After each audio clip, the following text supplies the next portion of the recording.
పాడమ్మా. మెల్లని స్వరమే వినిపించినావే,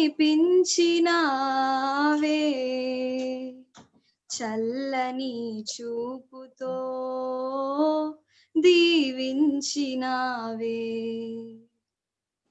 వాక్యపు ఒడిలో లాలించినావే, ఆత్మీయ బడిలో నన్ను పెంచినావే. నీ మెల్లని స్వరమే చల్లని చూపే నాకు పదివేలయా, నీ మెల్లని స్వరమే చల్లని చూపే నాకు సుభాగ్యమయా. మెల్లని స్వరమే వినిపించినావే, చల్లని చూపుతో దీవించినావే, తీయని గీతాన్ని వినిపించాలని చల్లని వేళలో నిన్ను నేను చేరితిని, అమృత రాగాన్ని వినిపించాలని చల్లని వేళలో నిన్ను నేను చేరితిని, నాకంటే ముందుగా నీ వచ్చినావే, నీ మాట నా పాటగా మార్చేసినావే, నాకంటే ముందుగా నీ వచ్చినావే, నీ మాట నా పాటగా మార్చేసినావే. మెల్లని స్వరమే వినిపించినావే, చల్లని చూపుతో దీవించినావే, కృంగిన కాలములో వేదనల వేళలో సొమసిన సమయములో నిన్ను నేను చేరితిని, కృంగిన కాలములో వేదనల వేళలో సొమసిన సమయములో నిన్ను నేను చేరితిని, నాగాధయంతయు గమనించినావే, నా గుండె మంటలను ఆర్పేసినావే, నాగాధయంతయు గమనించినావే, నా గుండె మంటలను ఆర్పేసినావే. మెల్లని స్వరమే వినిపించినావే, చల్లని చూపుతో దీవించినావే, వాక్యపు ఒడిలో లాలించినావే, ఆత్మీయ బడిలో నన్ను పెంచినావే, నీ మెల్లని స్వరమే చల్లని చూపే నాకు 10,000యా, నీ మెల్లని స్వరమే చల్లని చూపే నాకు సుభాగ్యమయా.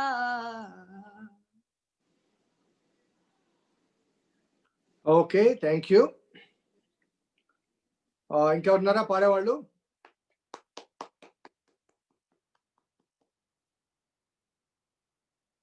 సన్నీ పాడతావా?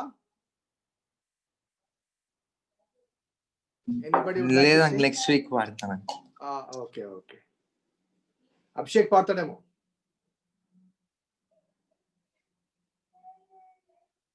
లేదండి. ఓకే, సరే, దేవుని వాక్యం చదువుకుందాం. ఇర్మియా గ్రంథము. మాన్విత చదువుతామా? ఇర్మియా గ్రంథం మొదటి అధ్యాయము. ఇర్మియా గ్రంథం మొదటి అధ్యాయము 4 నుంచి 9 వరకు, 4 నుంచి 10 వరకు. ఇర్మియా మొదటి అధ్యాయము 4 నుంచి 10 వరకు.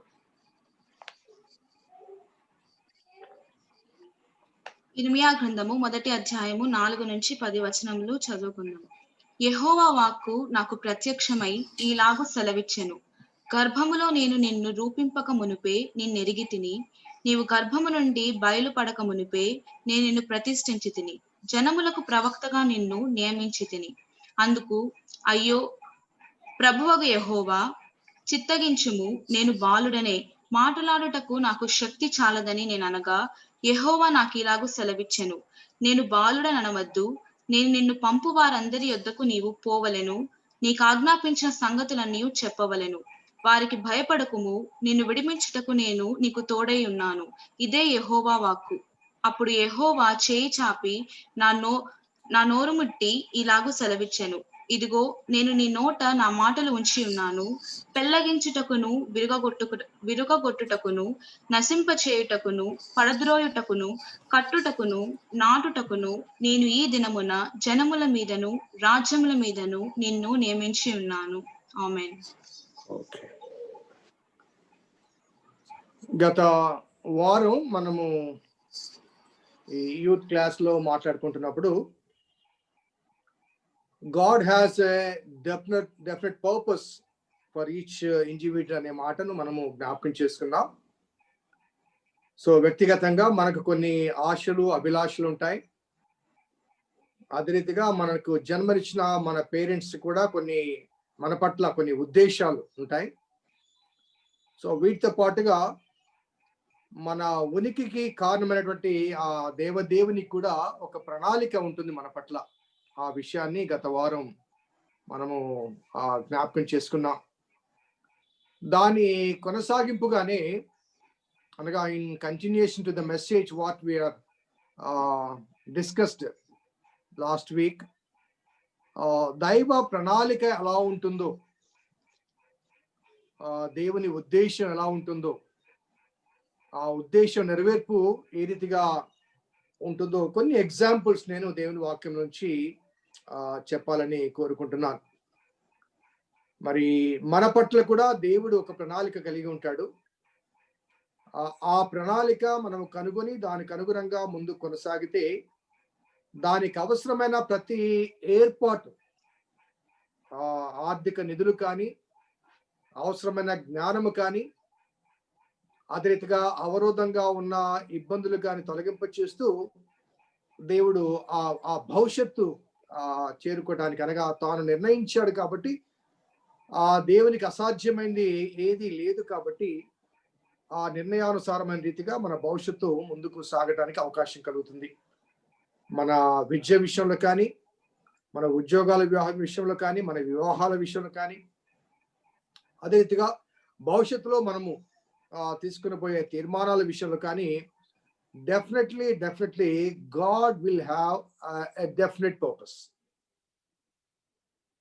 మనం ఏదో యాక్సిడెంటల్ గా ఈ లోకంలో జన్మించబడిన వారం కాదు. ప్రతి వ్యక్తి పట్ల ఒక నిర్దిష్టమైన ప్రణాళిక ఉంటుంది. ఈ వాక్య భాగంలో ఇర్మియాతో దేవుడు మాట్లాడుతూ చెప్పిన మాటలు గత వారం కూడా నేను జ్ఞాపకం చేశాను, మరలా జ్ఞాపకం చేస్తాను. ఈరోజు టెక్స్ట్ ఈ వాక్యాన్ని బేస్ చేసుకుని నేను చెప్తున్నాను. ఇర్మియాతో మాట్లాడుతూ, నేను నిన్ను రూపించముందుకే నిన్ను ఎరిగితిని, గర్భములో నిన్ను రూపించక ముందే నిన్ను ఎరిగితిని, నిన్ను గర్భములో నుండి బయటపడక ముందే నిన్ను ప్రతిష్ఠించితిని, జనములకు ప్రవక్తగా నిన్ను నియమించాను. సో దేవుడు స్వయంగా మాట్లాడుతున్న మాటలు అవి ఇర్మియా కోరికలు కాదు. ఎందుకంటే ఇర్మియా తర్వాత వాక్య భాగంలో నేను బాలుడనే, అనగా ఐఎమ్ నాట్ వర్ది అనే భావన దేవుడు నిర్ణయించిన లేకపోతే నియమించిన ఆ బాధ్యత నెరవేర్చడానికి ఐఎమ్ నాట్ వర్ది అనే భావన ఆ ఇర్మియా మాటలు కనబడుతుంది. కాబట్టి ఈ వాక్య భాగంలో వాట్ ఎవర్ ఏదైతే చెప్పబడిందో అది దేవుని నోట నుండి, దేవుని యొద్ద నుంచి ఇర్మియా పట్ల దేవుని ప్రణాళిక అక్కడ వ్యక్తపరచబడింది. సో నేను గర్భంలో రూపించక ముందే, before even you are formed, ఆ రూపకల్పన చేయబడక ముందే నేను ఎరిగి ఉన్నాను.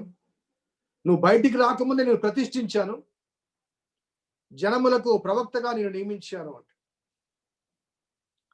సో ఈ వాక్య భాగాన్ని చెప్తున్నప్పుడు ఇర్మియా ఒక రెస్పాన్స్ ఏంటంటే, నేను బాలుడనే, నా వల్ల కాదు, I'm impossible, I'm not sufficient, లేకపోతే ఐఎమ్ నాట్ వర్ది. ఇక్కడ ఒక వాస్తవాన్ని నేను మీకు జ్ఞాపించాను. అదేంటంటే, when God wanted to bless you, నీకేదో 10 రూపాయలు ఉంటే ఆ 10 రూపాయలు 20 రూపాయలు చేయవాడు కాదు. నీ దగ్గర ఒక 1000 రూపాయలు ఉంటే ఆ 1000ని 2000 చేసి చేయవాడు కాదు. సో మన ఇన్వెస్ట్మెంట్స్ ఎలా ఉంటాయంటే, మన దగ్గర ఒక 10,000 ఉంటే ఆ 10,000తో ఇంకొక 10,000 సంపాదించాలని ప్రయత్నం చేస్తాం. సో దేవునికి సమర్పణ ఎలా ఉందంటే, we need to submit to God as an empty vessel. ఒక పాత్ర ఉంది, ఆ పాత్రలోనికి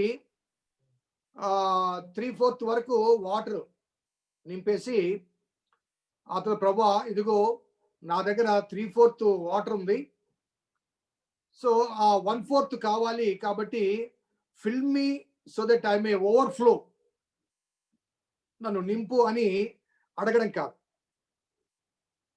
సో దేవుని ఏమని అడగంటే, దేవా నా దగ్గర పాత్ర ఉంది, but that vessel is empty. ఆ పాత్ర శూన్యం, అందులో ఏమీ లేదు. కాబట్టి ఈ పాత్రను నువ్వు నింపాలి.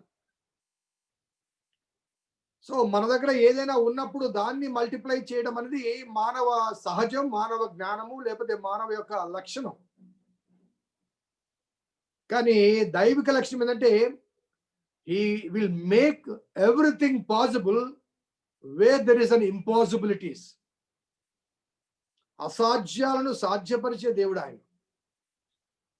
కాబట్టి దేవుని చేతిలో వాడబడాలి, దేవుని నిర్ణయాత్మకమైన రీతిగా మనము మన భవిష్యత్తును తీర్చిదిద్దుకోవాలంటే, ఏదో నా దగ్గర ఇది ఉంది, నా యోగ్యతలు, నా కుటుంబం ఉంది, నాకు ఆస్తి ఉంది, నాకు విద్య ఉంది, నాకు జ్ఞానం ఉంది, నాకు పెద్ద పలుకుబడి కలిగిన కుటుంబం ఉంది, కాబట్టి వీటిని బట్టి వీటి ఆధారంగా నా భవిష్యత్తు నిర్ణయించుకుంటాను అని ఆధారపడితే God may keep himself silent. Okay, proceed అనవచ్చు. ఎందుకంటే మనము దేవుని మీద పరిపూర్ణంగా ఆధారపడకుండా మన దగ్గర ఉన్న దాని మీద ఆధారపడి దాన్ని బేస్ చేసుకొని దేవుని ఇంకా ఆశీర్వదించమని అడుగుతున్నాం. కానీ దేవుని ప్రణాళిక అలా కాదు. ఉన్న పాటన నీవు రావాలి. మనం పాట పడతాం, ఉన్న పాటన వచ్చుచున్నాము నీ పాద సన్నిధికో రక్షక. So you have to come as you are, not with what you have. You have to come as you are, not with what you have. కాబట్టి మన దగ్గర ఏముందో, మన స్థితిగతులు కానీ, మన జ్ఞానము కానీ, మన పేరెంటల్ లేకపోతే ఆ సపోర్ట్ కానీ, ఇవన్నీ కాదు దేవుడు నిన్ను బ్లెస్ చేయటానికి. దేవుని ప్రణాళిక నీ జీవితం నెరవేర్చబడాలంటే ఇక్కడ ఇర్మియా చెప్తున్న మాట అంటే, నేను బాలుడను, నా వల్ల కాదు. సో నీవు బాలుడు అనొద్దు, నేను పంపు వారందరి దగ్గరికి నువ్వు పోవాలి, నీకు ఆజ్ఞాపించిన సంగతులన్నీ చెప్పాలి, భయపడకము, నిన్ను విడిపించుటకు నేను నీకు తోడై ఉన్నాను. నువ్వు బాల్డ్ అనొద్దు, మాట్లాడడం నాకు చేత కాదు అనొద్దు, నేను ఎక్కడికి పోవాలంటానో అక్కడికి పోవాలి, ఏమి చెప్పాలని చెప్తానో అది చెప్పాలి, భయపడొద్దు, నేను తోడుగా ఉంటాను. అంటే అర్థం ఏంటంటే ఇర్మియా ద్వారా దేవుడు పంపించే ఆ కమ్యూనికేషన్ ఏదైతే ఉందో ఆ కమ్యూనికేషన్ ఏ ప్రజలకు చెప్తున్నాడో ఆ ప్రజలు ఆ కమ్యూనికేషన్ యాక్సెప్ట్ చేసే స్థితిలో లేరు. తిరుగుబాటు చేసి ఇర్మియాను చెరసాల్లో కూడా వేశారు తర్వాత. సో ఈ వాక్య భాగంలో ఆధారంగా చేసుకుని కొన్ని ఎగ్జాంపుల్స్ నేను చూపించాలనుకుంటున్నాను. అదేంటంటే God will have a definite purpose for each individual. ఇక్కడ గ్యాదర్ అయిన ప్రతి ఒక్కరూ వ్యక్తిగతంగా మీరు దేవుణ్ణి అడగవలసిన ఒక వాస్తవం ఏంటంటే, ప్రభువా నా అభిలాష ఇది, నా పేరెంట్స్ ఈ రీతిగా ఆలోచిస్తున్నారు, what is your design, what is your decision, what is your plan, what is your purpose for me towards me అని దేవుణ్ణి అడిగినప్పుడు దేవుడు ఆ పర్పస్ ను బయలుపరచడం మాత్రమే కాకుండా దాన్ని అచీవ్ చేయడానికి కావాల్సిన ఎన్విరాన్మెంట్ కానీ రిసోర్సెస్ కానీ అన్ని కూడా దేవుడు అనుగ్రహిస్తూ ఉంటాడు. నేను చాలాసార్లు ఈ వాక్య భాగాన్ని చెప్పినప్పుడు నా వ్యక్తిగత సాక్ష్యాన్ని కూడా క్లుప్తంగా చెప్తూ ఉంటాను. సో నేను గ్రాడ్యుయేషన్ అయిపోయిన తర్వాత అప్పటికే మా బ్రదరు దేవుని సేవలో ఉన్నాడు. ఒక దైవ సేవకుడు నన్ను పిలిచి, నువ్వు చాలా బాగా వర్క్ చేస్తున్నావు, చాలా సిన్సియర్గా ఉన్నావు, ఆ మినిస్ట్రీకి రాకూడదా అన్నాడు. I said no. మా అన్న ఆల్రెడీ మినిస్ట్రీలో ఉన్నాడు, నేను కూడా మినిస్ట్రీని బైబిల్ పట్టుకుంటే మా పేరెంట్స్ చాలా పేదవారు, నా తర్వాత ఇంకా 3 ఉన్నారు నా డిపెండెంట్స్, వాళ్ళని పోషించుకోవాలి కాబట్టి I said no. But afterwards one fine day దేవుడు నన్ను పట్టుకున్నప్పుడు మళ్ళా దేవునితో ఒక మాట అన్నాను, ప్రభువా సేవ చేస్తాను కానీ పాస్టర్గా మాత్రం చేయను, సేవ చేస్తాను కానీ పాస్టర్గా మాత్రం చేయను. So that was the reason I weighted, I kept my self away from the Bible college for 8 years. 8 సంవత్సరాలు నేను బైబిల్ కళాశాలలో అడుగు పెట్టలేదు. ఆ తర్వాత ఒక వన్ ఫైన్ డే దేవుడు ఒక మార్గాన్ని అనుకోకుండా బలవంతం చేశాడు, తద్వారా బైబిల్ కాలేజీకి వచ్చాను. ఆ తర్వాత the very purpose of my doing MTH master of theology చేయడానికి గల కారణం ఏంటంటే, పాస్టర్ పని తప్పించుకొని ఫ్యాకల్టీగా ప్రొఫెసర్గా వెళ్ళాలి బైబిల్ కాలేజ్లో. సో దాని కొరకు వెళ్ళినప్పుడు మినిమం 5 years బైబిల్ పాస్టర్గా పనిచేస్తే తప్ప ఫ్యాకల్టీగా పనికిరావు అన్నారు. సో ఆ సమయంలో నాకు 4 చోట్ల నుంచి పాస్టర్గా ఆపర్చునిటీస్ వచ్చాయి. ఆ 4 నెల్లూరు ఒకటి. దేవుని ప్రార్థన చేశాను, ప్రభువా ఈ 4 చోట్ల నుంచి నన్ను ఎస్ అంటున్నారు, కానీ రిటర్న్ గా నాకు ఎవరి దగ్గర నుంచి కూడా లెటర్ రాలేదు. ఎక్కడి నుంచి ఫస్ట్ లెటర్ వస్తుందో అక్కడికి వెళ్తాను, బట్ దయచేసి నెల్లూరు వద్దు అన్నాను. ఫస్ట్ లెటర్ నెల్లూరు నుంచి వచ్చింది, నెల్లూరుకి వచ్చాను. సో ఈ 21 సంవత్సరాల కాలంలో నెల్లూరులో నేను ఏం చేశానంటే దానికి కారణం ఏంటంటే, గాడ్ హ్యాస్ ఎ పర్పస్, నేను కాదు. 100 సంవత్సరాల పైగా ఉన్న చరిత్రాత్మక నిర్మాణాల్లో ఒక మార్పు కలిగించాలంటే దేవుడు ఆ మార్పు కొరకు తీసుకొచ్చాడు నన్ను, నేను కాదు. దేవునికి ఒక ప్రణాళిక ఉంది, ఒక పర్పస్ ఉంది. So what ever I could do all through this past 21 years, it was not me, the God who has brought me to over to Nellore. And subconscious lo kuda nenu aa vishayani marchiponu, nenu ane bhavana raanivannu. కారణం ఏంటంటే ఇర్మియాతో మాట్లాడిన రీతిగానే తల్లి గర్భంలో రూపకల్పన చేయబడక ముందే ఆయన నన్ను ఎరిగి, తల్లి గర్భంలోంచి బయటికి రాకముందే నన్ను ప్రతిష్ఠించి, జనములకు ప్రవక్తగా నేను పంపిస్తున్నాను, నేను వెళ్ళమన్న చోటకు నువ్వు వెళ్ళాలి, నేను చెప్పమన్నది చెప్పాలి. సో ఈ 21 years ఆఫ్ పాస్టరల్ మినిస్ట్రీలో నేను ఎక్కడ వాక్య విషయంలో కాంప్రమైజ్ కాలేదు. దేవుడు ఏం చెప్పమని చెప్పేశానంతే. సో ట్రబుల్స్ వచ్చాయి, that's a different issue, but దేవుడు నన్ను ఎప్పుడు వదిలిపెట్టలేదు. కాబట్టి ఈ ఇర్మియా సాక్ష్యాన్ని నా వ్యక్తిగత జీవిత సాక్ష్యాన్ని ఆల్రెడీ మా ఇంట్లో నాకన్నా పెద్ద ఆయన పాస్టర్గా ఉన్నప్పటికీ కూడా దేవుడు second person in the family నన్ను తీసుకొని రావడానికి గల ఉద్దేశం. So God will have his own choice. కొన్ని ఎగ్జాంపుల్స్ నేను చెప్తాను. ఆదికాండము 28వ అధ్యాయంలో నిన్న బైబిల్ స్టడీలో చెప్పాను. యాకోబు పారిపోతుంటాడు. పారిపోతూ ఒంటరిగా ఆయన ఆ బేతెలు దగ్గర రాయిని తలగడగా చేసుకున్నప్పుడు అక్కడ ఒక డ్రీమ్ వస్తుంది. ఆకాశానికి భూమికి మధ్య ఒక నిచ్చెన వేలాడుతూ ఉంటుంది. ఆ సమయంలో దేవుడైన యెహోవా పైనుంచి ఒక మాట మాట్లాడతాడు. 28వ అధ్యాయం 13 నుంచి చదువుతాను. మరి యెహోవా దానికి పైగా నిలిచి, నేను నీ తండ్రి అయిన అబ్రహాము దేవుడను ఇస్సాకు దేవుడను యెహోవాను, నీవు పండుకొని ఉన్న ఈ భూమిని నీకును నీ సంతానమునకు ఇచ్చెదను. నీ సంతానము భూమి మీద లెక్కకు ఇసుక రేణువలె అగును. నీవు పడమటి తట్టుకునకును, తూర్పు తట్టుకు, ఉత్తరపు తట్టుకు, దక్షిణ తట్టుకు వ్యాపించదవు. భూమి యొక్క వంశములన్నీ నీ మూలముగాను నీ సంతానం మూలముగాను ఆశ్రయించబడును. ఇదిగో నేను నీకు తోడై ఉండి నీవు వెళ్ళు ప్రతి స్థలమందు నిన్ను కాపాడుచు ఈ దేశమునకు నిన్ను మరలా రప్పించదును. నేను నీతో చెప్పినది నెరవేర్చు వరకు నిన్ను విడువను. నేను నీతో చెప్పినది నెరవేర్చు వరకు నిన్ను విడువను. So God has a plan for Jacob. ఆ ఒంటరిగా ఉన్నప్పుడు దేవుడే స్వయంగా ఆ దర్శనం ముందు దేవుడే స్వయంగా దర్శనమిచ్చి మాట్లాడతాడు. నిన్ను ఉత్తర దిక్కుకు దక్షిణ వైపుకు వ్యాపింపజేస్తానని, నీవు పోవు చోటునలో నీకు తోడై ఉంటానని, నువ్వు ఎక్కడికి వెళ్తే అక్కడికి నేను వస్తానని, నీ క్షేమం విస్తరింపచేస్తానని, నిన్ను కాపాడుతానని, తిరిగి తీసుకొని వస్తానని, నేను చెప్పినది నెరవేర్చే వరకు నిన్ను విడిచిపెట్టను.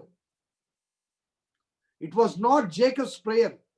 ఆలోచించండి, it was not Jacob's prayer, but it was God's personal interest. అర్థమవుతుందండి? మన పట్ల కూడా మన ప్రార్థనల కన్నా దేవుని యొక్క ప్రణాళిక చాలా ముఖ్యం. నువ్వు ఎక్కడికి వెళ్ళినా నేను అక్కడికి వస్తానన్నాడు. నీకు క్షేమాన్ని విస్తరింపచేస్తానన్నాడు. నీకు తోడుగా ఉంటానన్నాడు. తిరిగి తీసుకుని వస్తానన్నాడు. మన బిడ్డలు చాలా మంది, కొంతమంది వివిధ ప్రదేశాలకు విద్యార్థులుగా వెళ్తుంటారు. వివిధ పట్టణాలకు కానీ కొన్నిసార్లు విదేశాలకు కానీ వెళ్తుంటారు. అక్కడ ఎవరు ఉండరు, బంధువులు ఎవరు ఉండరు.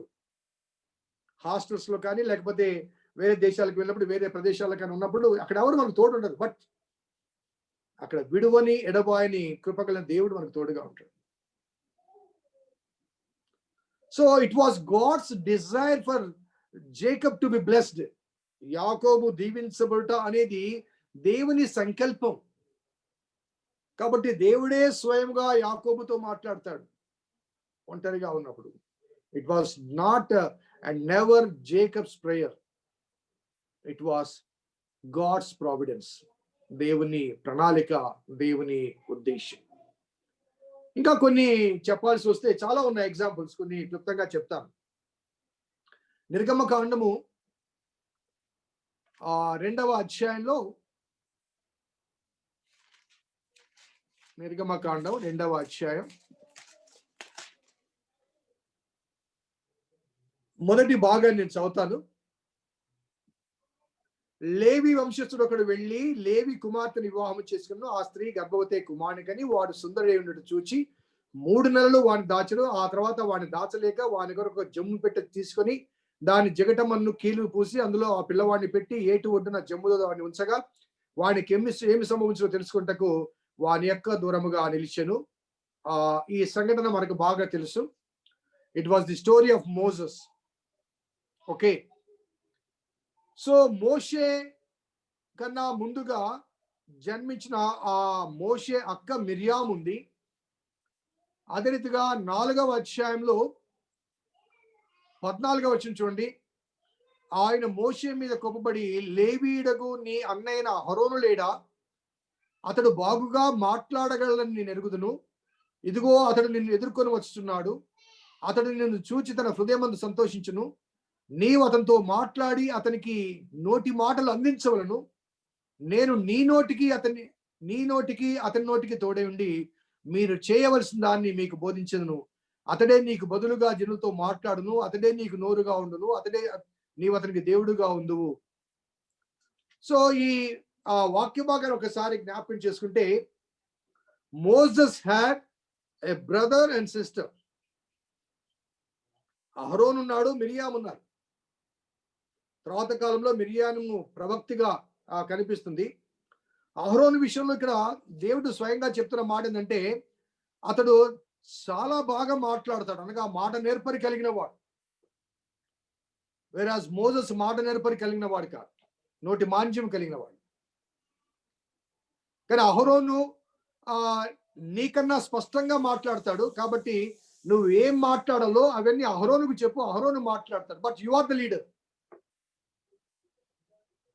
ఒకవేళ దేవుడు తన కార్యాన్ని జరిగించుకోవాలంటే అన్ని లక్షణాలు కలిగిన, వాక్ చాతుర్యం కలిగిన, లేకపోతే బాగా మాట్లాడగలిగిన అహరోను ఉండగా, అహరోను పెద్దవాడై ఉండగా అహరోను రిజెక్ట్ చేసి మోషే, అనగా అప్పుడు బిడ్డలు పుడితే చంపివేయమని చెప్పబడ్డ ఆ కాలంలో ప్రాక్టికల్ గా మోషేను జన్మింపచేసి మోషేను దాచిపెట్టి జమ్ము పెట్టెలో పెట్టి ఆ ఫరో ఇంటికి నడిపించి, ఇవన్నీ ఆ అహరోను విషయంలో చేయొచ్చు కదా.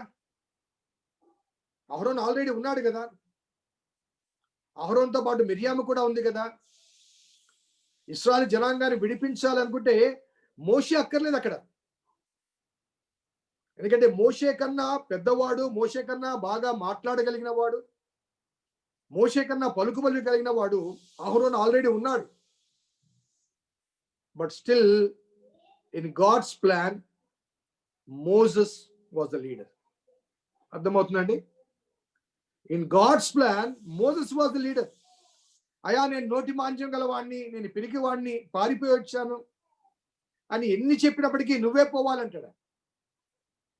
మోషే తప్పించుకోవాలి ఎంత ప్రయత్నం చేసినప్పటికీ కూడా, ఆ బాధ్యత రిజెక్ట్ చేసుకోవాలి లేకపోతే తప్పించుకోవాలి ప్రయత్నం చేసినప్పటికీ కూడా, సరేలే నువ్వు కాకపోతే మీ అన్నకి చెప్తానులే అని అనలేదు దేవుడు. నువ్వు నో అన్నావు కాబట్టి మీ అన్న నేను ఎన్నుకుంటానులే అని దేవుడు అని చెప్పలేదు. ఎందుకంటే Moses was in the plan of God. మోషే దేవుని ప్రణాళికలో ఉన్నాడు కాబట్టి, మోషే దేవుని ప్రణాళికలో ఉన్నాడు కాబట్టి ఆ మోషే కన్నా యోగ్యతలు కలిగిన అహరోనును తృణీకరించి లేకపోతే అహరోనును పక్కన పెట్టి మోషేను నాయకునిగా దేవుడు ఎన్నుకొని 6 లక్షల కాల్బలం కలిగిన జనాంగాన్ని మోషే నడిపించడానికి దేవుడు ఎన్నుకుంటాడు. మధ్యలో అక్కడక్కడ అహరోను మిరియాములు మోషే మీద సనిగినప్పటికీ కూడా దేవుడు మోషేని ఎన్నుకుంటాడు. ఆ నాయకత్వానికి కావలసిన ఆల్ క్రెడిబిలిటీస్ అన్ని కూడా దేవుడే ఇస్తాడు. ఆ నాయకత్వానికి కావాల్సిన జ్ఞానము కానీ, తెలివి కానీ, వివేకము కానీ, సాత్వికము కానీ, సహనము కానీ, the all abilities and qualities were given by God. Aaron ఉన్నప్పటికీ కూడా, ఆరోన్ లో మోషే కన్నా ఎబిలిటీస్ ఎక్కువగా ఉన్నప్పటికీ కూడా, చక్కగా మాట్లాడగలిగిన ఎబిలిటీ ఉన్నప్పటికీ కూడా, నోటి మాంద్యము కలవాడని చెప్పుకున్న మోషేను దేవుడు ఎన్నుకోవడం అనేది మనకు కనబడుతుంది. అలాగే ఇంకొక ఎగ్జాంపుల్ కూడా నేను చెప్తాను క్లుప్తంగా. శామ్యుయల్, 1 శామ్యుయల్లో 1 సమూయేలు గ్రంథం 16వ అధ్యాయం.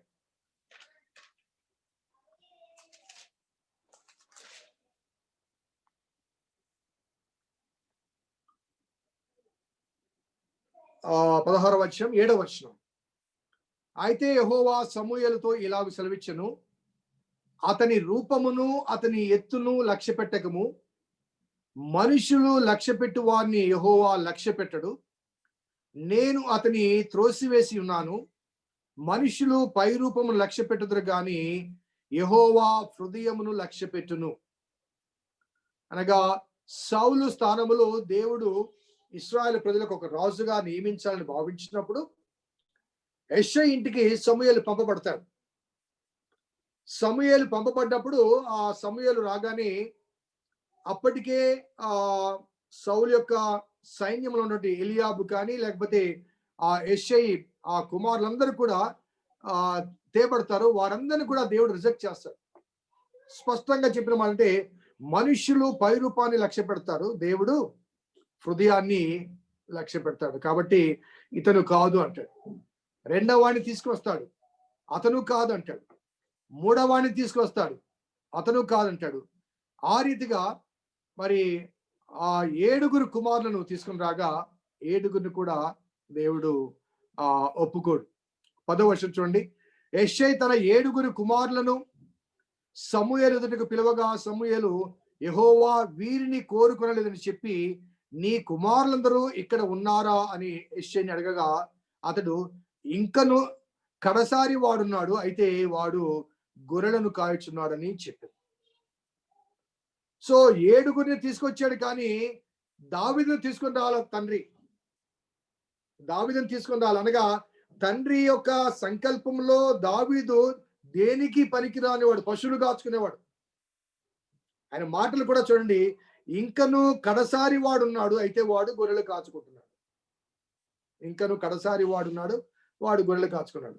మిగతా వాళ్ళు ఎవరు? సౌలుతో పాటు సైన్యంలో ఉన్నవారు.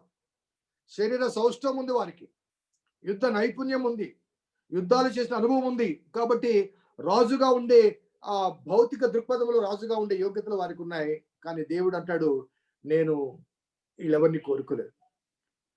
పిలిపించినప్పుడు 12వ వచనంలోనే చివరిలో అతడు రాగానే, నేను కోరుకున్న వాడు ఇతడే, నీవు లేచి వాడిని అభిషేకించమని యెహోవా సెలవివ్వగా సమూయేలు తైలపు కొమ్మును తీసి వాని సహోదరులు ఎదుట అతనిని అభిషేకం చేశాడు. నేను కోరుకున్నవాడు ఇతడే.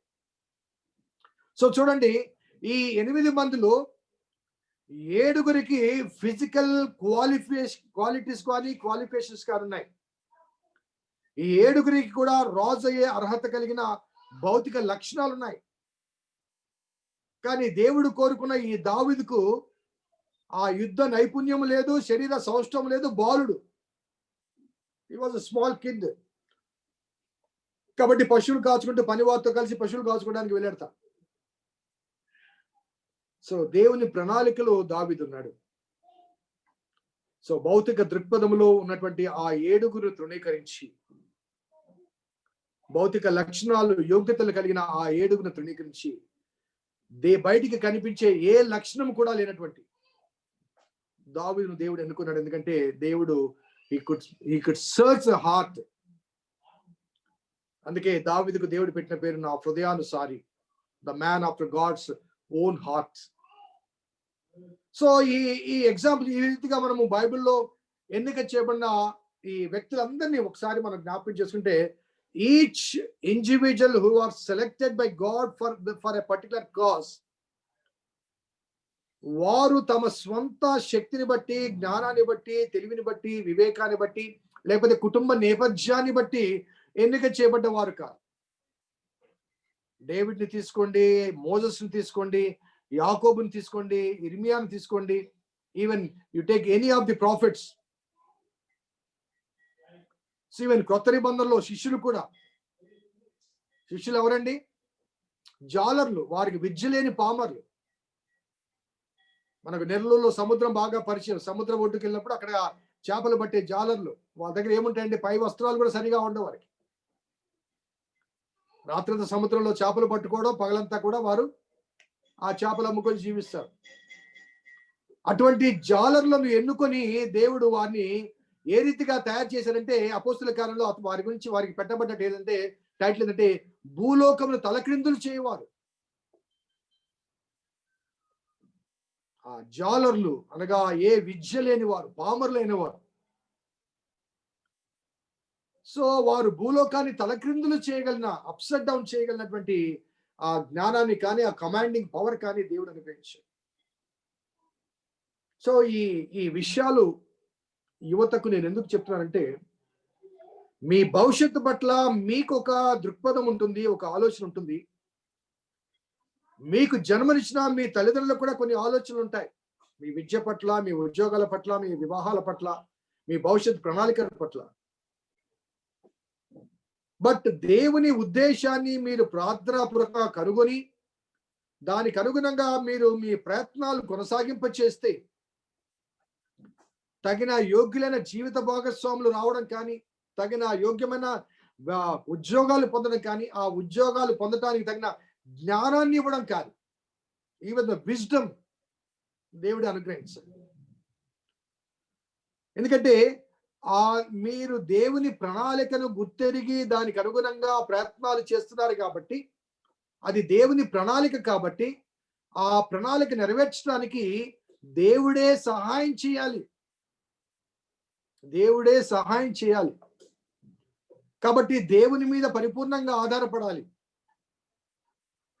సో ఈనాటి యువత తమ భవిష్యత్తు పట్ల ఒక నిర్దిష్టమైన ఆలోచన అవగాహనకు రాకముందు దేవుని సన్నిధిలో యాకోబు వలె పెనుగులాడాలి, పోరాడాలి. దైవ సంకల్పాన్ని, దేవుని ఉద్దేశాన్ని తెలుసుకోవాలి. నువ్వు ఇంజనీర్ కావాలా, డాక్టర్ కావాలా, కలెక్టర్ కావాలా, లేకపోతే ఇంకా ఉన్నతమైన స్థాయికి ఎదగాల, లేకపోతే దేవుని సేవలో కొనసాగాల, ఏదేమైనప్పటికీ దేవుని ఆలోచన నీ పట్ల నెరవేర్చబడటానికి ఉన్న పాటున నీవు సమర్పించుకోగలిగితే ఆ సమర్పణ దేవుడు తన సంకల్పాన్ని నీ పట్ల నెరవేర్చడానికి నీ చేయి పట్టుకుంటాడు. దేవుడు తన సంకల్పాన్ని నీ పట్ల నెరవేర్చడానికి నీ చేయి పట్టుకుంటాడు. ఆయన ఎక్కలేనంత ఎత్తైన కొండపైకి ఎక్కుతావు. దేవుడు నిర్ణయించిన ఉన్నతమైన భవిష్యత్తు చేరడానికి మన ఆర్థిక వనరులు, వసతులు సరిపోకపోవచ్చు, మనకున్న జ్ఞానము, మేధస్సు సరిపోకపోవచ్చు, మన ఇంటి లేకపోతే మన కుటుంబ ఎన్విరాన్మెంట్ ప్రోత్సాహకరంగా ఉండకపోవచ్చు. కానీ ఆ ఆలోచన మన పట్ల ఉండే ఆ ఆలోచన దైవ సంకల్పానుసారమైనదైతే God is able to provide everything whatever you require to receive the blessings from God. కాబట్టి దేవునికి మన ఫుల్నెస్ కాదు కావాల్సింది, మన ఫుల్నెస్ కాదు, ఉన్న పాటను యాజ్ ఇట్ ఈస్. ప్రభువా, I am as an empty vessel submitting myself unto you for the future you have set for me. నా కొరకు నీవు నిర్ణయించిన భవిష్యత్తు పొందటానికి ఉన్న పాటున నేను నీ దగ్గరికి వస్తున్నాను ప్రభువా. దాన్ని పొందటానికి కావాల్సిన ఆర్థిక సహాయం నువ్వు ఇవ్వాలి, జ్ఞానము నువ్వే ఇవ్వాలి, భవిష్యత్తు నువ్వే అనుగ్రహించాలి. నా కొరకు నువ్వు ఏర్పాటు చేసిన స్థితిగతులన్నీ కూడా, ఉద్యోగం కానీ, జీవిత భాగస్వామి కానీ, ఇల్లు కానీ, ఆస్తి కానీ, ఏదైనా కానీ, నా కొరకు నీవు నిర్ణయించిన యావత్తు కూడా నీ ద్వారానే నేను పొందాలి. కాబట్టి నీ సంకల్పము నా పట్ల ఏమైందో అది వ్యక్తపరచు అంటూ మనము దేవుని సన్నిధిలో ప్రార్థన చేయగలిగితే ఆ ప్రార్థన తప్పనిసరిగా దేవుడు అంగీకరిస్తాడు. హీస్ జస్ట్ లిజనర్ కాదు, విని వదిలిపెట్టేవాడు కాదు. కొత్త నిబంధనలో ఉన్నది, కాగా దేవుడు యేసుక్రీస్తునందు తన మహిమలో మీ ప్రతి అవసరత తీర్చును అకార్డింగ్ టు హిస్ కెపాసిటీ. మన హార్ట్ డిజైర్స్ ఏమన్నప్పటికీ కూడా దేవుని చిత్తానికి అనుగుణంగా ఉన్నట్లయితే ప్రతి ప్రణాళిక కూడా దేవుడు నెరవేరుస్తాడు. So I encourage each and everybody, మన యువత మొత్తానికి నేను చెప్పే మాట ఏంటంటే, you pray in the presence of God for your own benefit, for your own future. దేవుడు కావాలనుకుంటే, నువ్వు కాదు అనుకుంటే నీ ప్లేస్ లో ఇంకొకరిని వాడుకోగలడు. కాబట్టి మనమేదో గొప్పవారమని, మనమేమో యోగ్యులమని కాదు. దేవుని ప్రేమ, దేవుని కనికరము, దేవుని కరుణ, దేవుని వాత్సల్యత, దేవుని చిత్తము నీ పట్ల ఉంది. కాబట్టి ఆ చిత్తానుసారమైన భవిష్యత్తు పొందడానికి నీలో ఆ సమర్పణ, ప్రభువా ఉన్న పాటను నీకు సమర్పించుకుంటున్నాను, నేను ఏమై ఉండాలో దాన్ని నువ్వు నిర్ణయించావు కనుక ఆ నిర్ణయము నా జీవితం నెరవేర్చబడే రీతిగా నాకు కావాల్సిన స్థితిగతులన్నీ నీవే సమకూర్చి నన్ను ఉన్నతమైన స్థితిలోకి తీసుకుని వెళ్ళు అంటూ నువ్వు ప్రార్థించగలిగితే, don't place any petitions, any reservations before God. Let God decide for what he has designed for you. దేవుని ముందు ప్రభా ఇదిగో నాకు ఇది కావాలి అడగవాకండి. ఒకవేళ దేవుడు నేను సైకిల్ కావాలి ప్రభా అని ప్రార్థన చేస్తుంటే ప్రభు అనుకోవచ్చు, వీడికి నేను కారు ఇద్దాం అనుకుంటే సైకిల్ అడుగుతున్నాడు ఏంటి అని. మనం అడిగేవి కొన్నిసార్లు దేవుని ఆశీర్వాదాలకు, దేవుని సంకల్పానికి చాలా తక్కువగా ఉండవచ్చేమో. కొన్నిసార్లు మనం అడిగేవి అనగా ఏవైనా రిజర్వేషన్స్ దేవుని దగ్గర పెడితే మన అడిగేవి మన భవిష్యత్తుకు ప్రమాదకరంగా ఉండవచ్చేమో. ఎందుకంటే హీ నోస్ అవర్ ఫ్యూచర్. మన బాహ్య రూపాన్ని చూస్తాం, ఇతడు యోగ్యుడు లేకపోతే ఈమె యోగ్యురాలు అనుకుంటాం. God knows the heart of the people. కాబట్టి మీ భవిష్యత్తు పట్ల, మీ విద్య, ఉద్యోగ, వివాహ సంబంధమైన విషయాల్లో ముఖ్యంగా దేవుని ఎదుట మీరు ప్రార్థించండి, పెనుగులాడండి. Find out God desire or God design or God decision for your future. దానికి అనుగుణంగా ముందుకు వెళ్ళగలిగితే God will hold your hand. నీ చేయి పట్టుకుంటాడు, ఉన్నతమైన స్థాయికి నడిపిస్తాడు. దేవుడు మిమ్మల్ని దీవించి ఆశ్రయించింది గాక. బాబ్జీ ప్రార్థన చేయనా? కృపగల తండ్రి, ప్రేమగల ప్రభావ, సర్వశక్తి మంత్ర ఈ ప్రభావ సాయంకాల సమయంలో తండ్రి మరి ఈ విధంగా ప్రభావ మిగతా యూత్తో కలిసి ప్రభావ మరి అద్భుతమైన రీతిలో తండ్రి పాస్టర్ అంకుల్ చేత మరి యొక్క వాక్యాన్ని వినగలటండి కృపను మాకు దయచేసిన విధానం బట్టి కృతజ్ఞత ప్రభావ. మరి ప్రభావ మరి తండ్రి మా యొక్క చిత్తం ప్రభా, మా యొక్క ఆలోచనలు, మా యొక్క జ్ఞానం, తలంపులు కాదు కానీ తండ్రి ప్రభా ఇక్కడ ఉన్న ప్రతి ఒక్కరం తండ్రి మరి మీ చిత్తానికి మా యొక్క జీవితాల్ని మరి ప్రభా విడిచిపెడుతున్నాం ప్రభా. ఎందుకంటే తండ్రి మాకేం కావాలో మాకంటే ఎక్కువగా తండ్రి మీకే తెలుసు ప్రభా. మరి మా యొక్క చదువుల్లో కానీ మరి ప్రభా మా యొక్క ఉద్యోగాల్లో తండ్రి మరి మా యొక్క వివాహాల్లో కానీ తండ్రి ప్రభా మా యొక్క ఎంపిక అనేది కాదు కానీ తండ్రి మీరు ఉన్నతమైనటువంటి భవిష్యత్తుని ప్రభా మరి మా గురించి మీకే ఎక్కువ తెలుసు కాబట్టి తండ్రి మరి ఇక్కడ ఉన్న ప్రతి ఒక్కరు ప్రభా మరి మా యొక్క ప్రణాళికలు కాదు కానీ తండ్రి మరి మీకే వదిలేస్తున్నాం ప్రభా. మా యొక్క జీవితాన్ని తండ్రి మీరే మార్చండి ప్రభా. మరి అదేవిధంగా తండ్రి ఈ యొక్క యూత్ ప్రభా ఎంతో మంది ప్రభా మరి చదువుకుంటూ ఉండొచ్చు తండ్రి, వాళ్ళ యొక్క చదువులో సహాయం చేయండి ప్రభా. మరి కాంపిటేటివ్ ఎగ్జామ్స్ ప్రిపేర్ అవుతూ ఉండొచ్చు తండ్రి, వాళ్ళ యొక్క ఎగ్జామ్స్లో కూడా సహాయం చేయండి. మరి ప్రభా మేము వేసే ప్రతి ఒక్క స్టెప్ తండ్రి ప్రభా మరి మా జీవితాన్ని మార్చే విధమైన ఉంటుంది కాబట్టి ప్రతి ఒక్క కెరీర్ విషయంలో కానీ ప్రతి ఒక్క ప్లాన్ మీకే అప్పగిస్తుంది తండ్రి. అదేవిధంగా ప్రభా మరి తండ్రి ఇక్కడ చేరున్న ప్రతి ఒక్కరి యూత్ ప్రభా మరి చర్చ్ నెక్స్ట్ జనరేషన్ ప్రభా ఎంతో అవసరమై ఉంటుండగా తండ్రి మరి ప్రతి ఒక్కరిని ప్రభా ఒక మంచి సాధనాలకు ప్రభా మీ యొక్క సంఘంలో వాడుకోండి తండ్రి. మరి ప్రభా మరి ఇక్కడ ఉన్నటువంటి పాస్టర్ అంకుల్ని మిగతా యూత్ అందరినీ ప్రభా మాకు ఎంతగానో ప్రభా అంకుల్ ద్వారా వాక్యాన్ని దయచేసిన విధానం బట్టి మరి ఒకసారి మీ కృతజ్ఞతలు చెల్లించుకుంటూ మీ యొక్క వాక్యం ద్వారా ప్రభా మేము దినదినాభివృద్ధి చెందుతూ మీ యొక్క వాక్యాన్ని హృదయంలో ఉంచుకుంటూ మీకు ఇష్టమైన రీతిలో ప్రభా తండ్రి మేము జీవించే విధంగా కృపను మాకు దయచేయమని నా చిన్ని ప్రార్థన అంగీకరించమని త్వరలో మేఘాలపై రానైన ప్రభు నామం ప్రార్థించి అడిగి వేడుకుంటున్నాం తండ్రి. ఆమేన్.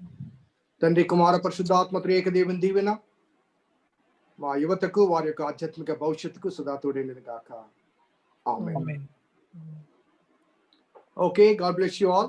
Thank you. Thank you. Kindly encourage some more people to join.